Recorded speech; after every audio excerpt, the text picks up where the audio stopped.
Christians are often depicted as anti-government. Conservatives in general are often depicted as anti-government. Anytime a conservative speaks out against some sort of governmental policy, generally we hear from the left that this is a group that is anti-government.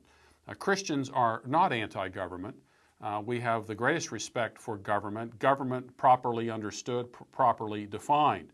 What Christians are opposed to is an unrivaled government, a government that takes upon itself the exclusive use of power and force, claiming it has the absolute authority to govern in its particular realm, and this generally means into the realm of politics. And one of the reasons that Christians truly understand the basic, at least, let me go back a bit here.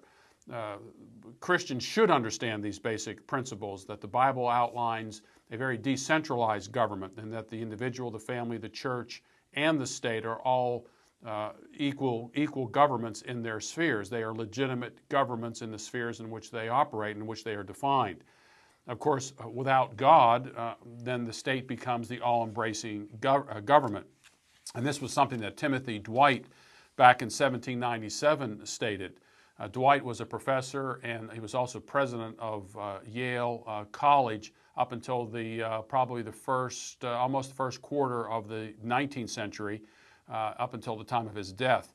And in 1797, he wrote the following: "Without religion, we may possibly retain the freedom of savages, bears, and wolves, but not the freedom of New England. If our religion were gone, our state of society would perish with it, and nothing would be left which would be worth defending. Our children, of course, if not ourselves, would be prepared as the ox for slaughter to become the victims of conquest, tyranny, and atheism." And so Dwight understood that there was a relationship between a sovereign God who institutes governments among men, family, church, and state, and also limits family, church, and state in their governmental spheres. Once you take God out of the picture, then the civil magistrate, civil government in general, becomes the all-inclusive, authoritative, most powerful entity in the world. Since the state, in biblical terms and in practical terms, has the power of the sword, the more power you give to the state, the more the state can wield the sword in order to impose that power on individuals. And it's not just in this most recent administration that we see this happening. We've seen it in every administration, whether it be Democrat or Republican. Unless we understand the basic limits of civil government, to understand that civil governments are in fact limited, then we really don't have any real scale to understand the limits of the state. So what I want to do today is to kind of outline very briefly what the Bible has to say about government. I've outlined this in much detail in the first series of books that I wrote back in 1982, 84, and 86 called God and Government. Each book consists of 10 chapters, a question and answer format. I supply the answers to the questions that I ask. This takes you through the very basic premise of government, defining government, what is government, using both biblical definitions and some dictionary definitions from the 19th century, especially Noah Webster's 1828 Dictionary of the English Language. So most people, when they hear the word government, they immediately think politics.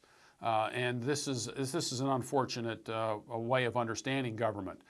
You'll hear radio commentators and TV commentators say, well, the government did this today. The government numbers that came out today are the following. So this is a misconception and misperception of what the word government means. In terms of the Bible, the word government includes the individual in self-government, and you can see this in places like Galatians chapter 5, verses 22 and 23, where it's the fruit of the Spirit, especially self-control. Self-government is self-control. Self-government isn't autonomous government, that we are a law unto ourselves. Self-government simply means that we can govern ourselves. And so when God isn't looking over our shoulders, or our parents aren't looking over our shoulders, or the policeman isn't looking over our shoulders, or a husband or wife isn't looking over our shoulders, we are self-governing individuals. We can be trusted with other people's money, other people's property. And of course, the negative side of that is the deeds of the flesh, and that is the basis of poor self-government. Criminals today aren't very good self-governors, obviously. They don't respect other people's properties, and they believe that they are in fact a law to themselves. Then there is family government. Husband, wife, and children make up family government. If a man does not know how to manage his own household, Paul writes, how will he take care of the church of God? 1 Timothy 3:5. And so the family is a government. It has governors, husband and wife. It has subjects, children. There are laws. There are sanctions.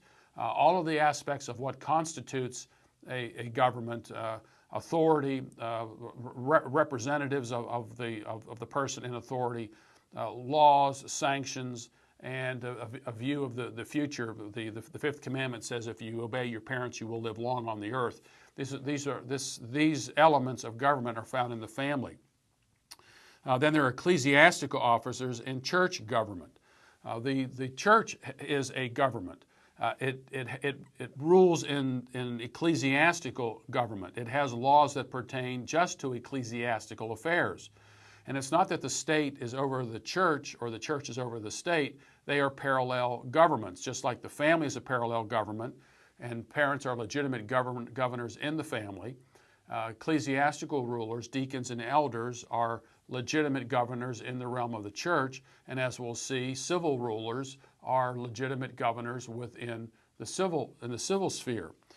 This is why in the Bible you will find that there are ecclesiastical courts. Jesus says, tell it to the church in Matthew chapter 18.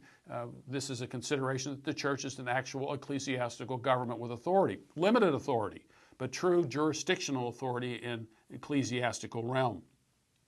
And of course, families have courts as well. Parents make decisions based upon the law as it applies to the family.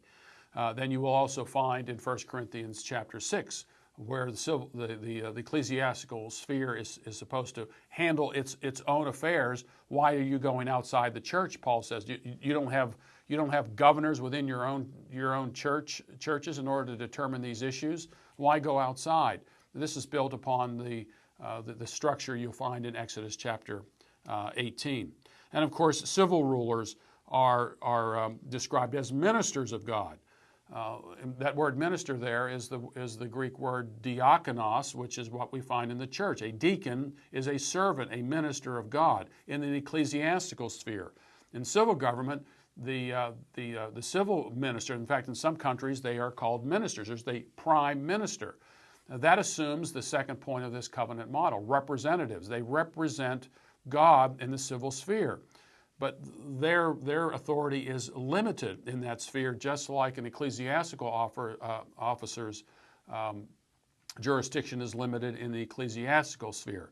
Christians do not believe in the divine right of kings. You'll also see in Romans chapter 13 where Paul says, let every person be in subjection to the governing authorities. There's no single authority out there. There are multiple authorities.